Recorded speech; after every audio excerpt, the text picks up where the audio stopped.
A contract worth $200 million over 5 years was signed today between the government and the Bahamas Public Services Union in what President John Pinder says was record time. The 5-year agreement includes a series of progressive provisions featuring a minimum wage increase. Our Cleopatra Murphy was there for the signing on behalf of more than 20,000 civil servants.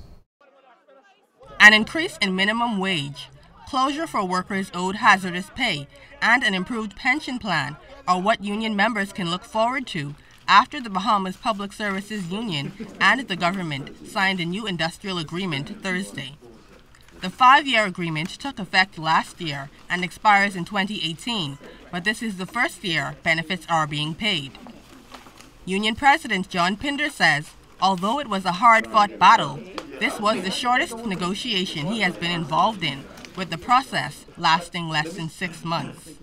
For the union, Pinder says it was essential to secure an increase in minimum wage for nearly 2,000 members who fall into that bracket. Those who would have normally enjoyed a minimum wage of $10,700 now get to enjoy a minimum wage annually of $11,500, which is an $800 annual increase. My heart bleeds for some of my members, especially those from the environment health. Some of those guys drive the garbage trucks, and the ones who are loaders who have to pick up those garbage, they make the minimum wage.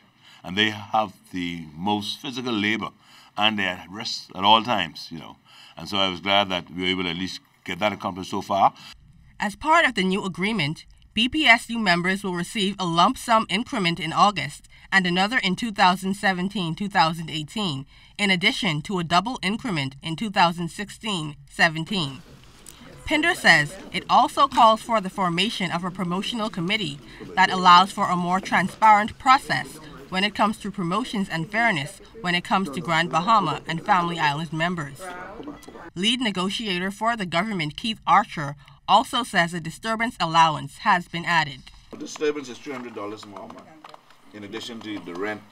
So where there was $700 for rent in Nassau, is now $1,000, and in the Family Islands, the province is 6, the Family Islands, that'll be 9, and the Family Islands now be $1,000. Minister of State for Finance, the Honorable Michael Halkitis, thanked union executives for arriving at a workable agreement with government despite challenging financial times. And I should also like to take this opportunity to express the government's sincere appreciation to the hard-working 20,000 plus public servants that give outstanding service each and every day to the citizens of the Commonwealth of the Bahamas.